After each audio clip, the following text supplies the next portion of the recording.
Students won't remember what you've taught them, they'll remember how you made them feel. And when you have brain breaks, it allows you to engage in this sort of safe space with them. If you're doing the brain break with them, if it is a silly game or an activity, they're seeing the quirky, fun side of you. They're also seeing you model, it doesn't matter if I got out, or how to be a good sport with different things and how to respond in different situations.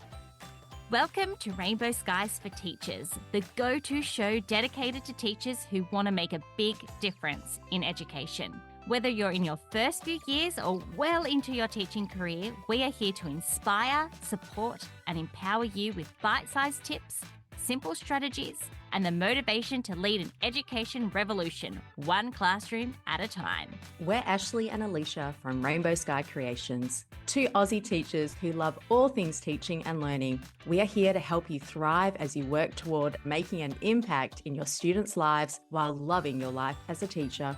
We are here to help you bring joy, simplicity, and creativity into your classroom on the daily, because there are rainbows ahead, my friend, and together we're unstoppable. Let's get into today's episode.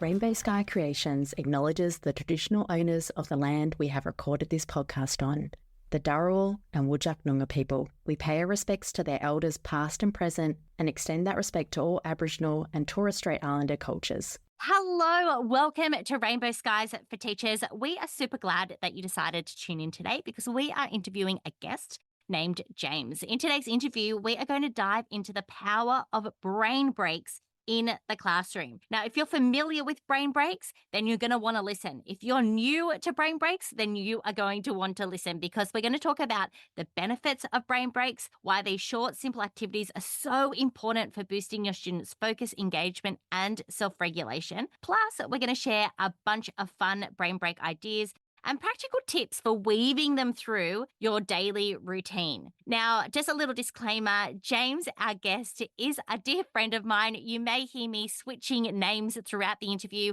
I personally call him Jim. He's known as James professionally, so if you hear me changing up these names throughout the interview, that is the reason why. I love him. You are going to love him too. Let's dive into today's episode.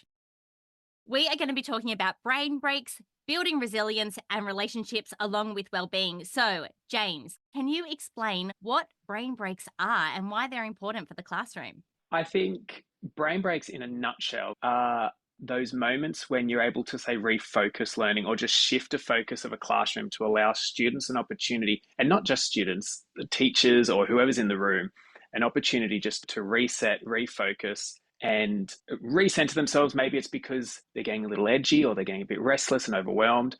They're just a very short opportunity for you to bring the students back together, maybe give them a chance to burn off some steam, and they just allow you to sometimes settle the class before you dive into the next chunk of learning or the next activity. They don't have to be these overly orchestrated, planned things. They can be super short, super quick to pull up. And as I said, they're not just for kids. I think brain breaks in the classroom, when I was using them, were 50% of the time for my own well-being as well as the students. So yeah, they're just these short, sharp activities that allow you to recenter and refocus the students so that you can prioritize and optimize learning time. That is the perfect way to put it. You aren't actually currently in the classroom. You're working for a company called Amplify Education, which provides music programs for schools. But I know that now, working in an office for you, you probably give yourself those little brain breaks throughout the day. Like you're getting up, you're making yourself a cup of tea, or you're going to the toilet, or you're going out and grabbing a coffee. And that's something that we do naturally. So it's important that we are able to do that with the kids in the classroom because we're also modeling and teaching them how to give yourself that little bit of a break. It's not natural for you to go from one thing to another thing when we're always thinking all of the time. And I think what we're subtly teaching them or explicitly teaching them is we all as adults know when you get so bogged down in a task and you just need to lift your head up and walk and get a drink of water from the fridge or go fill your teacup up or just change your scenery for 30 seconds, if that. we're preparing the students for later in life when they Mm. are doing those self-regulation or self-check-ins to be like, I'm going around in circles here, I need a break. And I think we've seen that happen many times with adults, with friends, when you're trying to plan a holiday and you just talk on this same loop and you're like, all right, let's park it and come back. Let's chat about something else, go get some lunch and come back in and tackle it again. I think brain breaks are things that we do naturally as adults, but we do need to probably influence our students and teach them the skill and the art form and the timing for them. But also, as I said, that skill of not making a brain break, this big procrastination break where we stop doing what we're doing and we lose that flow. But no, I think it's very prevalent in adult life and society, and it's making sure that students are prepared for that. Yeah, absolutely. Now, James and I taught with each other for quite a few years. And one of the things that the kids loved about Jim's classroom was that it was always a fun classroom. They were always doing rigorous activities, but the kids always had a lot of fun. And I think it was actually to do with these little breaks that you put throughout the day and simulating them with those rigorous learning activities. So, can you tell us a little bit about your experience as a teacher with brain breaks? My experience personally in the classroom is as you said, I tried to have a bit of a dynamic classroom. It was often, there was a lot of movement, there was a lot of choice. Obviously, this was something I crafted over the years. I obviously had many failed attempts and learnings along the way. But in my classroom, I'm someone that needs a bit of a change of scenery, a movement break quite regularly. And I feel that my students probably also needed the same. So I would have a lot of different options for them in the classroom. And sometimes these would be like mini brain breaks that they could do individually. So a self-guided brain break, or they would be a quick activity that I can do with the whole class. And I think having a mix of both is really good for different needs, different students, different purposes, different times.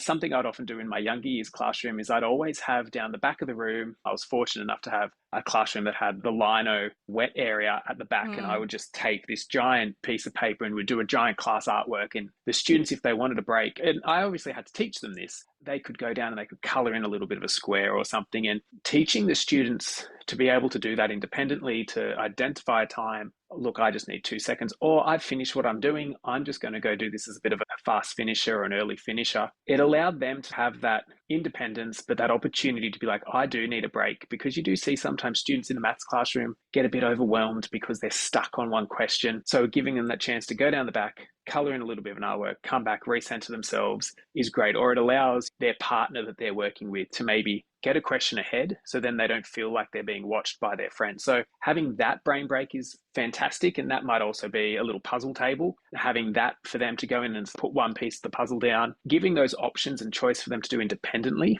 It was great. But my other main experience was I would always teach the students a couple of games. And these games, I feel, were really important. And sometimes I tried to avoid saying that they were a game. I'd be like, oh, we're doing this activity. And I'd sometimes tell them there was a learning behind it, which there obviously was, but I just didn't want them to think we're doing games all the time. I would just pick a game or a brain break, and we would do it as a whole class. And it would be an activity where the students could jump up no matter where they are. They knew it, and we were able to do it quickly. And it was just able to get them back into sort of the focus if they're getting a bit restless on the floor, because as you start teaching your English lesson or your maths lesson and you only plan to talk to them for 5 minutes and give that explicit instruction, but it goes a bit sideways and 15 minutes later you're still on the floor and you can see that they're getting restless, but you're almost on to that real golden teaching moment. So you're like, quick, let's play a game of sevens, or let's play a game of zip zap zop, or let's play bibbity bibbity bop. So some quick games that I taught them that across the year I could instantly jump into, and they knew that familiarity of the game, get in, they'd know how to set themselves up, play 1 minute of it, and then down on the floor. And I think having the regular times throughout the day or the week where we would do a brain break like that, it also allowed the students not to get disappointed or overwhelmed if I'd stop a game early. Like, I don't want this to take 10, 20 minutes Yes. during a learning time. I want it to be short and sharp, but because they knew I might do this twice a day, they knew they were going to get a chance later. They knew they were going to continue on. So they weren't deflated if I was like, all right, that's it, let's sit down. So that's my experience of brain breaks. And I think obviously it has changed over the time. Originally, I did consider them, I think myself, just a time filler. Like, oh, what do I do for 5 minutes at the end of the day, or waiting for next door to get ready to swap for groups or something, or we're about to go to assembly, but we packed up a bit too quickly today. And whilst they're still very beneficial in that time, because it does help manage the behavior, because you're keeping the students focused, I did find that there was intentional and purposeful moments to put them in during the learning so that they could have that opportunity to regulate, an opportunity to shift their focus for a second and then come back with either a fresh perspective or a little bit of their jitters shaken out. So I guess that's my experience of brain breaks, constantly changing them as we go along. And obviously over the years, I've taught very different classes, from a year one class to a year six class to a gifted class. So having brain breaks that suit those needs have also changed, and maybe the frequency has changed as well. So always dynamic, always learning, but always something that no matter what grade or class I'm teaching, I always use them in some capacity. And sometimes I do them without even knowing, which is Yes. also quite fun.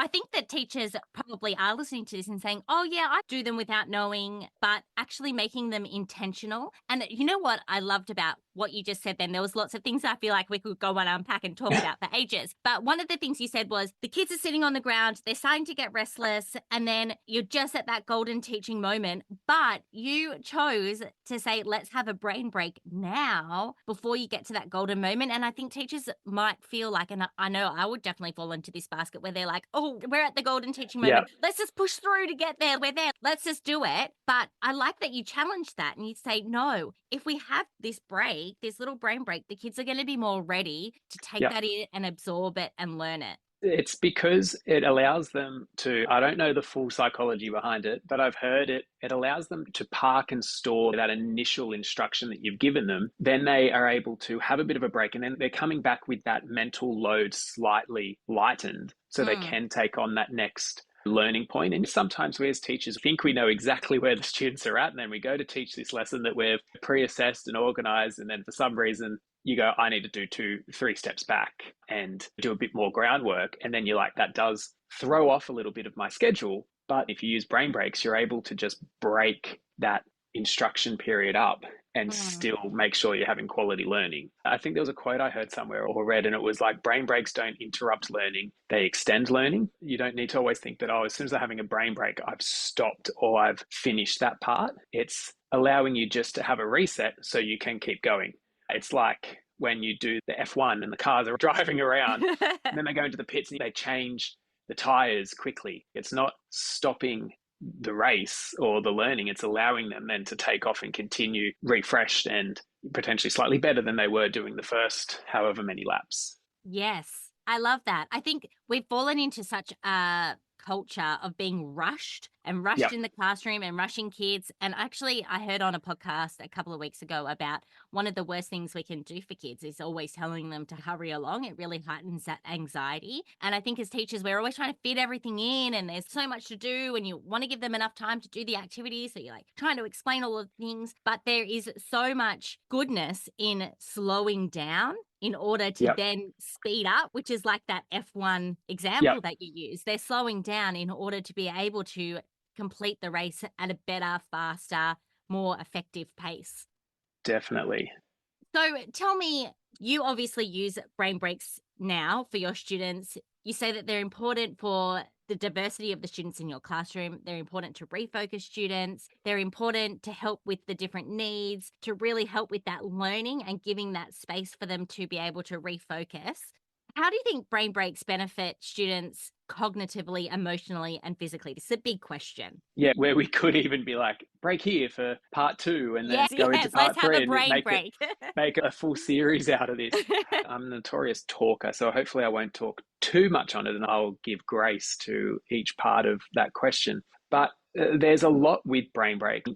As I mentioned before, there's different types of brain breaks. So there's obviously whole class brain breaks, and then those incidental, individual, regulatory brain breaks that students can do individually. And they have their specific need and purpose and the context. They all have different strengths and weaknesses. But when it comes to looking at how it benefits students, I'm going to talk quite broadly here. I think the first thing before you can really tap into the benefit that it has with students on all the different levels is you need to look at how the brain breaks have been, say, introduced into the classroom. Once you've started regularly using brain breaks and making them a part of your weekly teaching style, you start to build the first tier, which is building positive relationships with the students. I think there's that quote, students won't remember what you've taught them, they'll remember how you made them feel. And when you have brain breaks, it allows you to engage in this sort of safe space with them. If you're doing the brain break with them, if it is a silly game or an activity, they're seeing the quirky, fun side of you. They're also seeing you model, it doesn't matter if I got out, or how to be a good sport with different things and how to respond in different situations. So once you start building that positive relationship and engaging with the students during those brain breaks, you then start to see the flow and effect of that. It allows them to see, as I said, a different side of you, but it also allows them to start seeing, once their focus and the learning of the brain break has gone because it's just become so common and second nature to them, they start noticing their peers a lot more, and they start seeing how their peers interact in different ways, because they might not play with some of their peers at lunchtime or sit on the same table as certain peers. But in this opportunity, if you're doing a whole class game or brain break, they're able to start seeing how their classmates are reacting and engaging in these activities, which helps them just on a student-to-student level with that one particular student, but also helps them understand how different people react in different situations. Because students do hang out with like-minded friends and peers, they start seeing how their other people in the classroom that they might not know as well start engaging and start acting. So it helps them build that profile of different personalities. It also allows them to really work on their own resilience. I'm not saying these now in really any order. It's not any progression or hierarchy. It allows them to really build on their resilience, because, as I said, again, if you start making it part of your classroom culture and you're like, let's play a quick game of zip, zap, zop, you're not going to get through all the students. They're not all going to get out or have one winner. You might say, we're playing for 1 minute. Let's see how long we can go. It allows them to be resilient because they're quick and they bounce back. They're able to, they might get out in the game, but they learn it doesn't matter. It's just a game. They might not get to be the winner because they were in the top 5, but the timer ran out. It's allowing the students that opportunity to have that check-in with themselves where they learn, you know what, it doesn't matter. I'm going to have a go in a couple of days, couple of hours next week. So it helps with that resilience, and it helps them, again, see how you as the teacher react when you maybe get out, or when you don't get to play to the final round, or when their friends are like that. So from that resilience level, it really builds their capacity to be able to step back. It also, we all know as well, it allows them to have a movement opportunity. It allows them to change how they've been sitting, where they are. Depending on the activity, it might require a whole body engagement, and that really helps the brain refocus. A very funny one is the sense of gratification. Some students in our classroom, we talk about trying to build a delayed gratification, and that society is so instantaneous and quick rewards now. But I do think having an opportunity for the students to quickly have that sense of achievement if they win a brain break or a game, or they have that sense of victory. Those students might be sitting in a maths class that's not their strength, or they might be writing some text for English that's not their preferred area. So they might be struggling in certain areas, but this is a moment where they're able to feel that sense of achievement. And then if they're carrying that achievement then into the activity that you're working on, or the lesson focus, it allows them to start building positive connotations towards learning, because they are having those moments of joy and satisfaction and achievement. It's just in a different setting, but they're learning that can still happen in the classroom. We mentioned that it improves the focus and cognitive function by giving their brain that chance to rest and store the information. You think that they're just taking on all this information and they're taking on all this new learning that they have to then do something with. It allows them a chance to subconsciously store and organize everything they've taken in so that they can act on it more efficiently. And then it also just helps them regulate emotions as well. If they're getting, as I said, overwhelmed or jittery or anxious or restless, it allows them to address that need of change or self-regulation. So there's so many things that brain breaks do for your brain. I think that's firstly what they're named after. Emotionally, it allows them to have that sense of achievement and success, depending on the game. And physically, it allows them to have that movement break. So I can keep talking. There's so many different parts there, but in a nutshell, brain breaks are just a wonderful thing to have in the classroom. Yeah, they're a great thing to have in your toolbox. I'm really interested in breaking down some different brain breaks that teachers can listen to this and be like, great, I'm going to try this in my classroom today. They might be driving to school. They might be hanging up artworks right now. They're listening. They want some key ideas. Before you share some of the different brain break ideas, can you explain the game Sevens? Yes. Because Did I you mention said that before. before? Yes. And I was like, oh, I've never heard of that one. So Sevens it's a much more of a visual explaining. So hopefully I do it Okay. justice for All someone right. driving in the car, or I don't go too rogue that I distract you as you're trying to visualize it when you should be focusing on driving. But sevens is the students stand in a circle, and the essence of the game is they have to, one at a time, go around the circle, counting up to 7. So one student goes 1, the next student goes 2, the student next to them goes 3.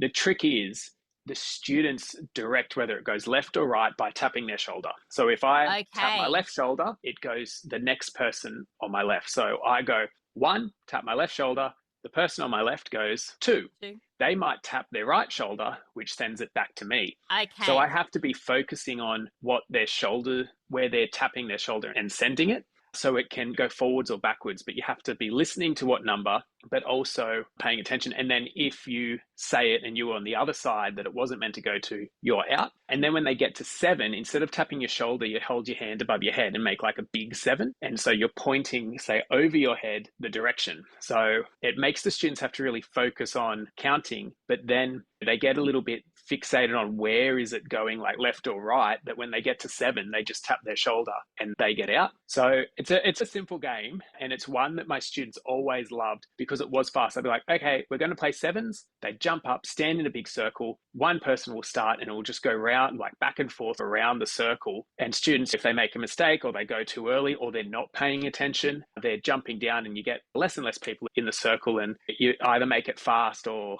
slow. You might put a metronome on and say you have to do it to the beat. So it's a real simple game.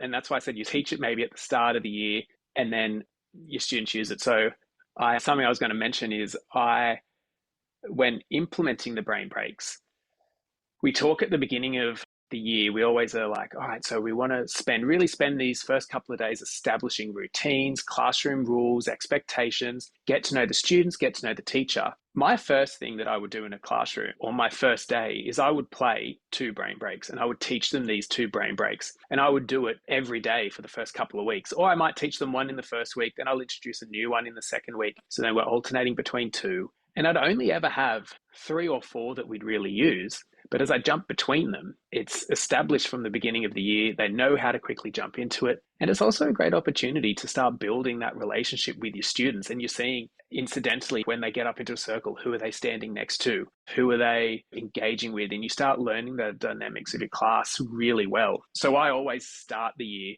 first day, teaching a game. Side note, I'd also teach them a song. And it becomes a little class anthem, which would then become a bit of a brain break. But yeah, I spend a lot of time in the first weeks, as well as everything else, doing those brain breaks because I see them as so pivotal for the rest of the year, because it's very hard when you see the need for a brain break and then you're like, oh, quickly, let's play sevens. I only have 3 minutes, but it's going to take me 10 minutes to explain the game. Yeah, and for them to The get used to it. students, yeah, and they're not then getting the benefit of the activity. So it's always important to start using brain breaks before you need them, so that when you need them, they're useful. Yes, that is a very good tip. Okay, so can you give us some other examples of some brain breaks? Yep. So brain breaks, I guess another misconception is they don't always have to be games. At Amplify last year, which is where I'm now currently working, as we mentioned, so I'm taking a bit of time out of the classroom where I get to now work with schools and teachers all around Australia, which is very exciting. We launched a brain break library. And what we included in our brain break library is a range of activities that are used in our music lessons, our dance or our drama lessons, so that teachers can use them at any point in the day, but they are opportunities for the students to engage in a learning activity, but also to have that opportunity for a brain break. One that I love is the beat goes around the room. Students stand in a big circle and you just start clapping a beat, and they just have to say the words, the beat goes round the room, and then they go clap, clap. So as the beat goes around the room, buzz off how it goes around when you spell the word. If they don't do it on the beat, they're out, or if they miss the beat, they're out. And it's a very simple one, the beat goes around the room. Now, that brain break is also a fantastic learning opportunity for the students to have multiple exposures to beat.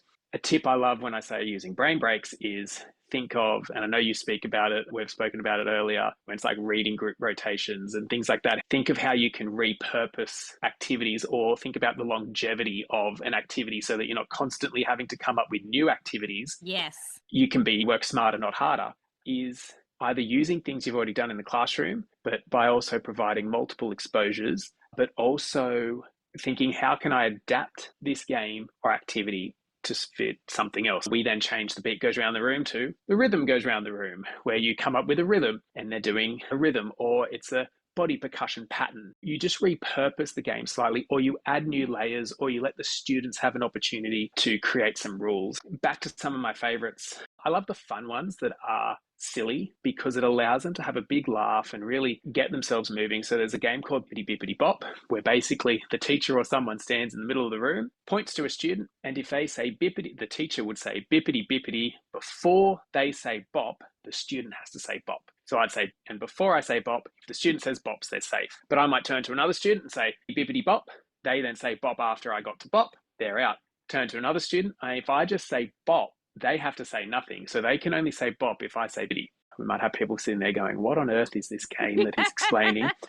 But it's really focusing the students on listening to what's happened, their reaction time and things like that. And because you're saying ridiculous words, bibbity bop, the students are laughing, and they also learn, oh, I got out, but you know what? I got out because Mr. Robinson said bibby too slowly or too fast, and it threw me off. So that's another game I love. And then you put silly things in where if I say elephant, they have to act out like an elephant. Or like the students once were like, let's do toaster. And then they have to jump up in the air like a piece of toast coming out of a toaster. So you add these different elements to it. But again, they're just short, sharp, simple, bit weird to explain, but the students get it. But finding that balance between some learning opportunities. So like buzz off, which also I found very interesting. Some people don't know, but I thought it was such a standard classroom activity. Oh, but yeah, where it's a standard game, isn't but it? the amount of people that I've said, oh, look, you play this game like buzz off. Some people go, what, how? So I don't know whether it's maybe just where we were or in our school thing. Buzz off, for those who don't know, is the students just stand in a big circle and you give them a spelling word and they would spell elephant.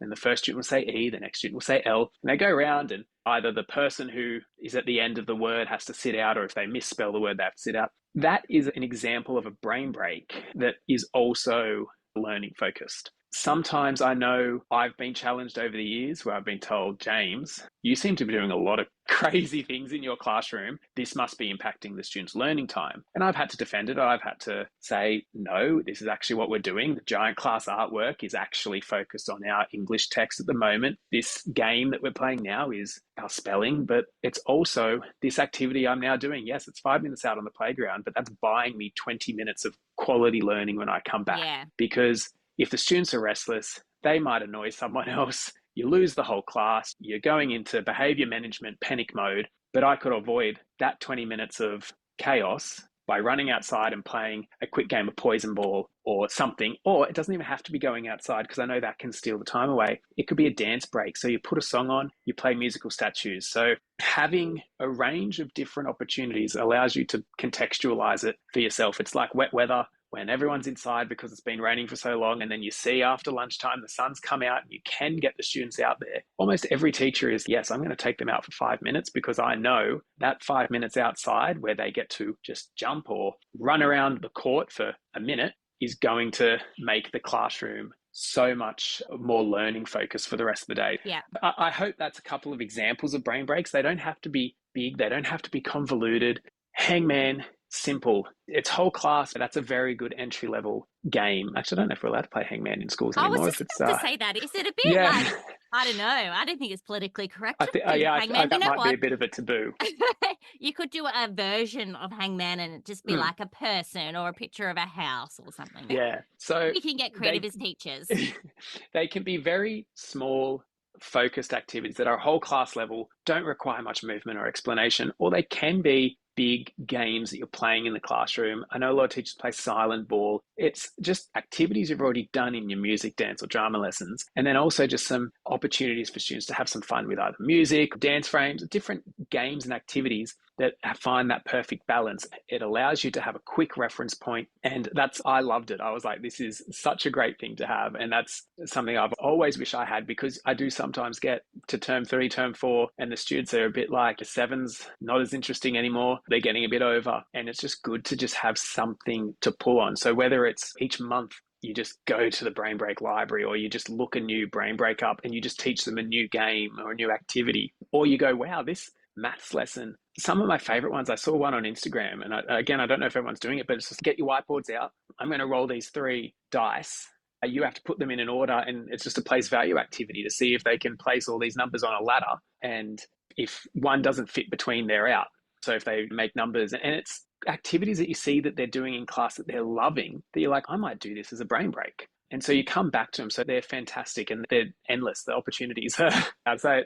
There's so many. There are so many out there. If you are interested in like more brain breaks or more ideas, we are publishing a blog post this week. So this comes out on a Monday and our blog comes out either on a Wednesday or a Thursday with ABC of brain breaks. So there'll be a whole heap of them on our blog that you can go and look at, read, get ideas, and we'll also link Amplify in the show notes. The one thing that I do think about the library of brain breaks that you guys do have at Amplify is that it's really supporting music in the classroom. And we spoke to Ricky, Yes. your founder, last year in one of the other episodes, and he talks about the importance of music and how it is so beneficial to kids in the classroom and how we can use it. So if you want to learn a little bit more about that and dive deeper into how music is beneficial and how you could tag team it with these brain breaks, go back and listen to that episode. Okay, so before we wrap up, let's just quickly talk about if you're new to brain breaks, you've listened to all of this, you're like, great, James, these sound really great. Where are we going to start?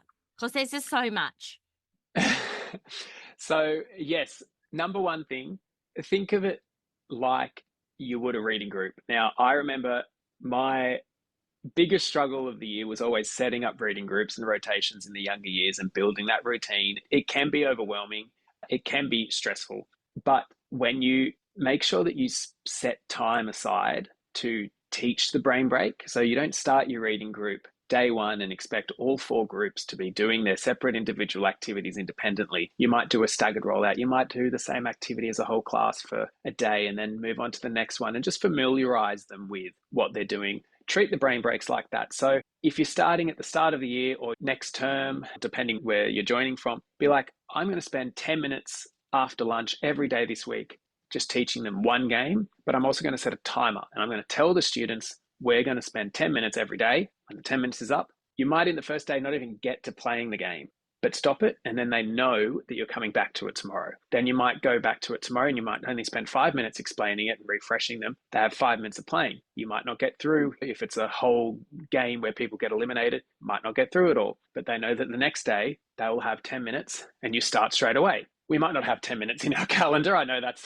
maybe a bit much to expect. Might start with 5 minutes, but just do one activity and never be afraid of cutting the activity short, because if you stop the activity mid-game, the students will remember, they'd be disappointed because they were loving it and they then can't wait to jump back in. Whereas if you let them go too long and it fizzles out and the students get over it, and then the ones who got out 5 minutes earlier are getting restless, it starts to serve the opposite purpose or not even serve a purpose at all. To start simple.